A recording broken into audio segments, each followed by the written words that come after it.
Meninas, meninos, olá!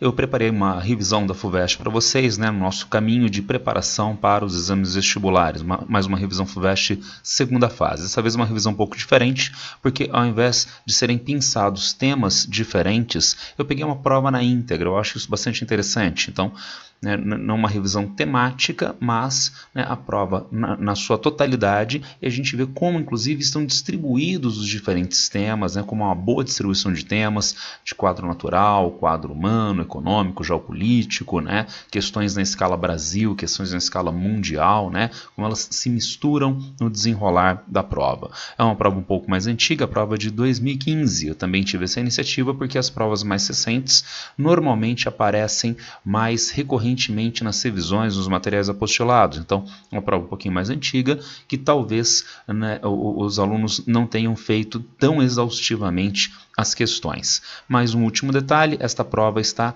eu diria, quase na íntegra, tendo em vista que uma questãozinha, uma questão excelente, por sinal, contexto base do Ariano Suassuna, uma questão sobre conflitos no campo, eu não coloquei na revisão, porque nós já fizemos essa questão em vários outros vídeos de revisão e ao longo do ano de 2020. Então achei melhor tirar essa questão, que já tínhamos coberto tantas vezes, e deixar apenas as demais. Vejamos. Revisão FUVEST. Nós temos então aqui um mapa do Império Japonês até a década de 1930. Vejamos o que a FUVEST quer desse mapa. Explique uma razão do expansionismo japonês nas décadas de 1930 e 1940. O Japão é um país que tem industrialização muito forte ao longo do final do século XIX, ainda dentro do contexto do que nós chamaríamos de industrialização clássica, e com uma peculiaridade, não é? O Japão tem uma pequena extensão territorial, diferente dos Estados Unidos, que tem um território muito grande na exploração de recursos naturais. Vocês podem pensar, os países europeus também têm territórios pequenos, mas no final do século XIX eles já estavam maduros em práticas de exploração imperialistas sobre regiões da África e da Ásia, fazendo com que o Japão então tivesse que ter a opção de um caráter militar expansionista, conquistando regiões circunvizinhas que seriam fornecedoras das matérias-primas, das energias necessárias à economia japonesa, e também possibilitando que o Japão reorganizasse a divisão territorial do trabalho nesta área com vistas ao atendimento das suas necessidades. Vejamos o item B. Aponte um país da atual região da antiga Indochina francesa, está marcado aqui, destacado no mapa, e caracterize sua posição no contexto industrial mundial do século XXI. Então, gente, há vários países aí nessa Indochina francesa na atualidade. A gente poderia pensar no Camboja, a gente poderia pensar no Laos, mas é uma questão de vestibular. Então, qual país vai facilitar a nossa resolução? Trata-se do Vietnã, porque ele se caracteriza como o novo tigre asiático. Então, é um país que recebe investimento externo direto muito forte nos últimos anos, investimento da própria região, o Japão, Coreia do Sul, China, investimentos de fora da região, países europeus, Estados Unidos, com vistas à superexploração do seu território. Esses investimentos superexploram território, força de trabalho, em empreendimentos industriais de baixo valor agregado para exportação da produção. Tudo bem? Temos uma questãozinha com a Amazônia Legal, não é? Aqui a área da Amazônia Legal, uma questãozinha que está misturando elementos de história e de geografia. Vejamos. A ocupação da atual Amazônia Legal brasileira ocorreu em diferentes épocas, teve diferentes e envolveu distintas atividades. No período compreendido entre os séculos XVI e XVIII, destacou-se a ocupação portuguesa. A ocupação na atualidade é marcada por diferentes atividades econômicas, algumas delas voltadas ao mercado externo. Bem, adivinha só o que a FUVEST vai querer, né? Se o mapa está com a legenda aberta, vejamos. Com base nos seus conhecimentos, complete a legenda no mapa a seguir. Para isso, nomeie as ocupações ou atividades econômicas correspondentes a cada símbolo. Então, o que nós poderíamos ter aqui do século XVI e do século XVIII, nesta área que tem esses quadradinhos e que vão principalmente acompanhando cursos de rios, São fortificações portuguesas. O que nós teríamos nesta área tracejada? Alguns cursinhos, lembrem-se, a FUVEST não tem resolução oficial, alguns cursinhos colocaram como resposta as missões jesuíticas. Eu acho que teria validade sim, mas da maneira como está marcado, nessa área que está marcada, talvez o chamado ciclo das drogas do sertão, né, a exploração das chamadas drogas do sertão, seja mais adequado.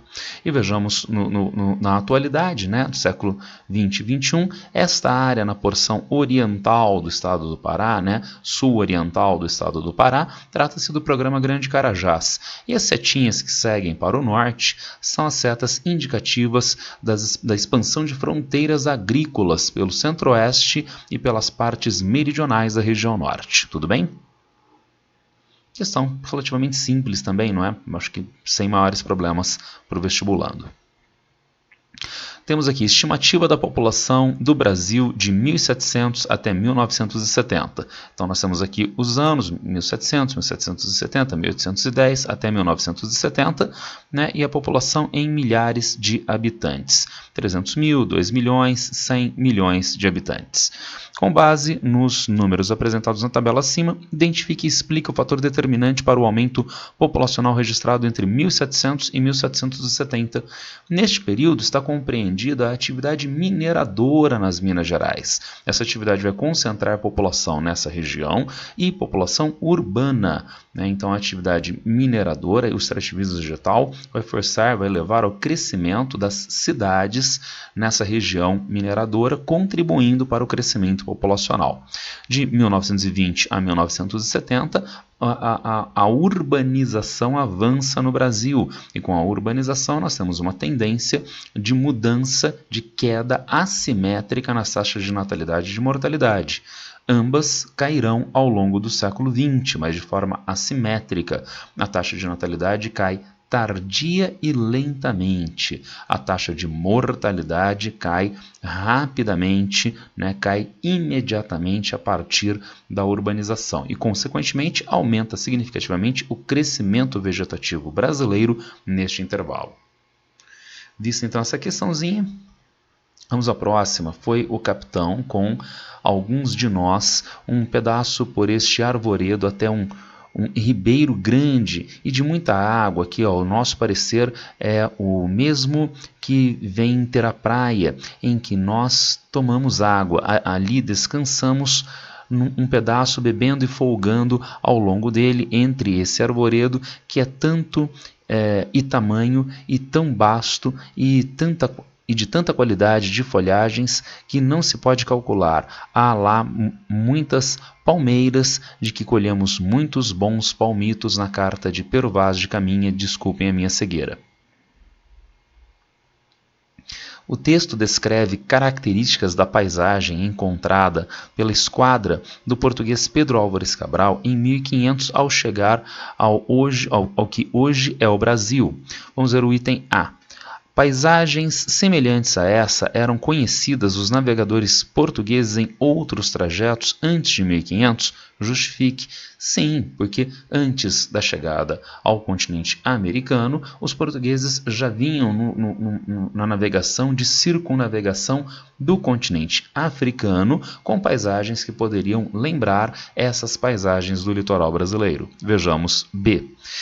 Dentre as áreas demarcadas no mapa abaixo, identifique com as respectivas letras duas áreas nas quais é possível encontrar atualmente florestas com as mesmas características daquela descrita no texto. Vejamos. Então vejam, nós precisamos de florestas que estejam em zona intertropical, que sejam florestas latifoliadas de climas quentes e chuvosos. Então pode ser na região marcada com F e na região marcada com G. Tudo bem? Então, questão novamente, o texto base, pelo Vaz de Caminha, mas sem maiores problemas para o vestibulando. Com base no mapa e em seus conhecimentos sobre os Estados Unidos, vejamos. Aponte duas razões da importância geopolítica desse país na atualidade, considerando sua localização e dimensão territorial. Nesse caso é difícil até nós pensarmos em como se erraria uma questão como essa, né? Porque como é a maior economia do mundo, a maior força militar do planeta, não é? Assim, junto com a Rússia, são os maiores arsenais nucleares do planeta, né, na quarta extensão territorial do mundo, não é? Supera o Brasil em extensão territorial, inclusive, né? Então, com todas essas características, fica difícil pensar em como se erraria o item A. não deixando de colocar, obviamente, a questão da localização na América do Norte, fazendo fronteira com o México, com o Canadá, acessando o Oceano Atlântico, Oceano Pacífico e através principalmente do Alasca, acessando regiões da Ásia e regiões do chamado Oceano Glacial Ártico, tudo bem? Então vejamos o item B. Explica a importância econômica para esse país da região circundada no mapa, considerando os recursos naturais e os aspectos humanos.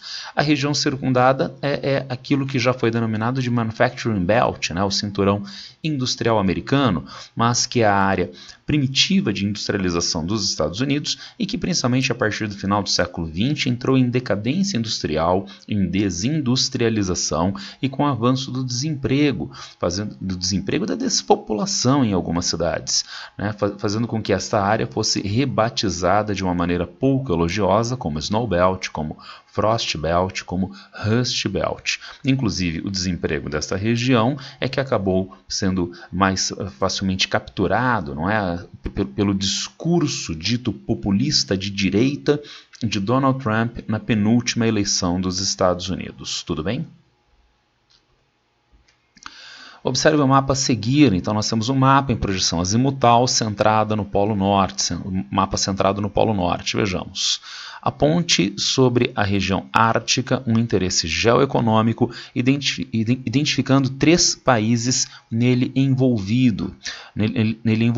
Então, interesse geoeconômico. Rotas marítimas seriam um interesse geoeconômico, além da exploração de recursos naturais, como, por exemplo, a exploração de petróleo. E que países poderiam estar envolvidos, não é? Nós poderíamos dizer que Canadá, por que não? Rússia, por que não? E Estados Unidos. Tá? E como os Estados Unidos, se os Estados Unidos não têm, né, regiões, é o Canadá que faz fronteira ao norte com os Estados Unidos. Ora, lembrem-se do Alasca, tá certo? E nessa perspectiva a gente poderia colocar inclusive a Dinamarca, né? Porque a Groenlândia é uma área de soberania dinamarquesa, tá certo?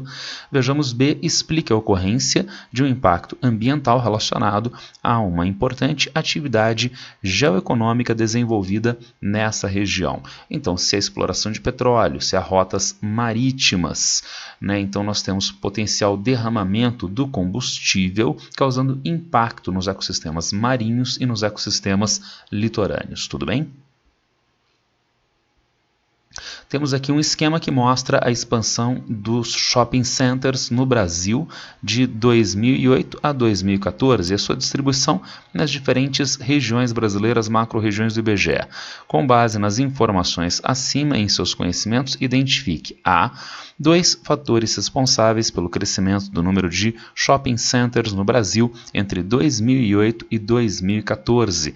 Trata-se de um período, né, que deixa alguma saudade de crescimento econômico com o crescimento da renda dos brasileiros. O crescimento da renda, obviamente, se desdobrou em aumento do consumo, principalmente via inserção de camadas tradicionalmente excluídas de renda-consumo, que passaram então a se envolver nestes circuitos com o crescimento da renda, com a melhor distribuição de renda no país, como eu disse, um período que dá saudade.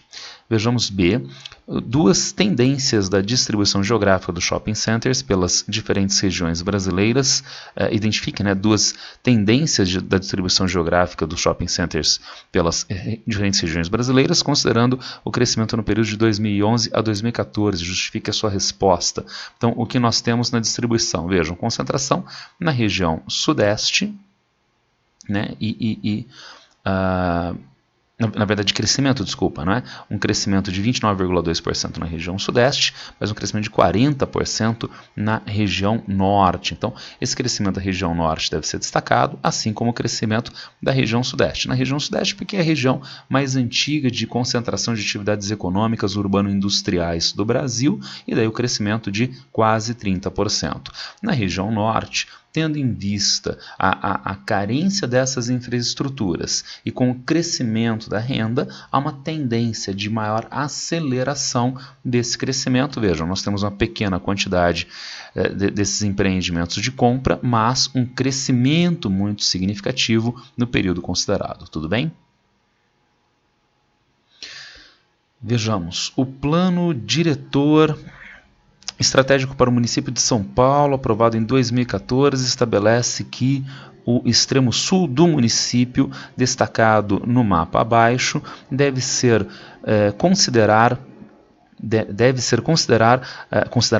zona rural. Então, a área deve ser considerada zona rural. Vejamos, no Brasil, áreas rurais têm sido utilizadas tanto para agricultura convencional quanto para agricultura orgânica, as quais diferem nos aspectos apresentados no quadro abaixo. Vamos ver, aqui está a área no sul de São Paulo, inclusive com as represas Billings e Guarapiranga, e que nós temos a agricultura convencional e orgânica na tabela quanto ao uso de fertilizantes, produtividade, risco de contaminação por patógenos, custo dos produtos, rotatividade de culturas, tamanho das propriedades agrícolas. Vejamos. Considerando as características apresentadas no quadro, qual dos tipos de agricultura convencional ou orgânica é mais adequada à zona rural do extremo sul do município de São Paulo?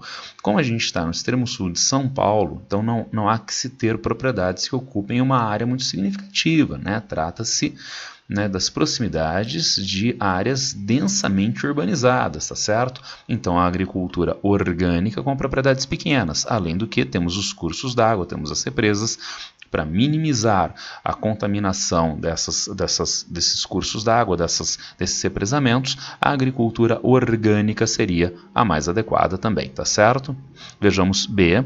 Os vegetais utilizam o elemento nitrogênio, etc, etc. Veja que o item B entra na lógica da interdisciplinaridade e seria respondido com a química, tudo bem? Segundo o IBGE, aglomerado subnormal é um conjunto se eu diminuir aqui um pouquinho vai ficar melhor para vocês. Segundo o IBGE, aglomerado subnormal é um conjunto de, no mínimo, 51 unidades habitacionais, barracos, casas, etc., carentes, em sua maioria, de serviços públicos essenciais. O conceito de aglomerado subnormal foi utilizado pela primeira vez no Censo Demográfico de 1991. Possui certo grau de generalização, de forma a abarcar a diversidade de assentamentos existentes no país, conhecidos como favela, invasão, grota, baixada, comunidade, vila, ressaca, mocambo, palafita, entre outros. O que a FUVEST queria desse texto sobre os aglomerados subnormais com o nosso mapa? Vejamos. Com base no texto e no mapa, identifique duas características dos aglomerados subnormais, sendo uma relativa à questão fundiária e outra ao padrão de urbanização. Então, em relação ao padrão de urbanização, nós temos uma área de urbanização que tem um caráter mais errático, com ruas que não são retilíneas, que tem uma ocupação desordenada, que não tem um planejamento prévio de ocupação e assim sucessivamente, além da carência de serviços urbanos essenciais, como por sinal já está destacado no nosso texto base. Agora, e a questão fundiária? Essa questão suscitou uma série de dúvidas, né? Porque fala-se de fundiário e o aluno pensa no campo, pensa em reforma agrária. Né? Quando a questão fundiária diz respeito à posse, à distribuição da propriedade da terra. Então a gente tem uma estrutura fundiária no campo, que nós dizemos é concentrada, mas nós temos uma questão fundiária inerente à cidade. E qual seria o aspecto fundamental da dita favela ou aglomerado subnormal? É uma ocupação espontânea, sem regularização da propriedade. Então trata-se de uma área pública ou de uma área privada que foi ocupada sem a devida condição legal por parte dos atuais moradores. Tudo bem? E vejamos o item B, explica a concentração espacial dos aglomerados subnormais na região sudeste e o processo que levou a essa concentração. É a área de maior crescimento populacional recente do país, com uma muito elevada taxa de urbanização. Isso é resultado do êxodo rural, que criou cidades inchadas, marcadas ainda hoje pela falta de políticas públicas que direcionem recursos efetivamente para a geração de residências para os moradores ou para uma melhor ocupação democrática do espaço urbano, com a desapropriação de propriedades nas áreas centrais em outras regiões para ocupação como residências. Questão razoável, né? Questão bastante complexa essa última. Vamos ver agora a próxima. A Convenção das Nações Unidas sobre Direitos do Mar estabelece as linhas de base a partir das quais passam a ser contados o mar territorial, a zona contígua, a zona econômica exclusiva e o limite exterior da plataforma continental, bem como os critérios para o delineamento do limite exterior da plataforma, diz o texto base. Vejamos o enunciado. Com base nessa convenção, da qual o Brasil é signatário, o governo brasileiro propôs às Nações Unidas a ampliação do limite exterior da sua plataforma continental para até 350 milhas náuticas, 648 quilômetros, o que resultaria em uma área total de cerca de 4,4 milhões de quilômetros quadrados, a qual vem sendo chamada pela Marinha do Brasil de Amazônia Azul. Aqui está o nosso mapa da dita Amazônia Azul. Vejamos. Item A. Explique a importância geoestratégica da delimitação das áreas, zonas marítimas para nações litorâneas. Item B. Identifique e explique duas razões da importância econômica da chamada Amazônia Azul para o Brasil. Então, a importância da juridicidade de um país sobre as suas águas mais ou menos próximas, de um país em geral, no item A, e do Brasil especificamente no item B, tá legal? Então, no item A, a questão da segurança, né, em relação ao trânsito de embarcações de guerra, ataques externos. Ainda no item A, exploração econômica destas regiões e controle de rotas marítimas, como nós temos problemas graves hoje, tensões no Mar da China Meridional entre a China, outros países da região e mesmo os Estados Unidos. Agora a gente pode trazer isso especificamente para o Brasil. Então, a exploração econômica como a pesca, por exemplo, ainda subutilizada, atividade subutilizada aqui no país. E também, claro, óbvio, a exploração de petróleo pré-sal nestas áreas de oceano mais ou menos próximas do país, tudo bem? Então, no item A, a ideia mais genérica da juridicidade nessa região e trazer essas ideias para o Brasil no item B. Vejamos o texto. A luz aumentou, espalhou-se na campina. Só aí principiou a viagem.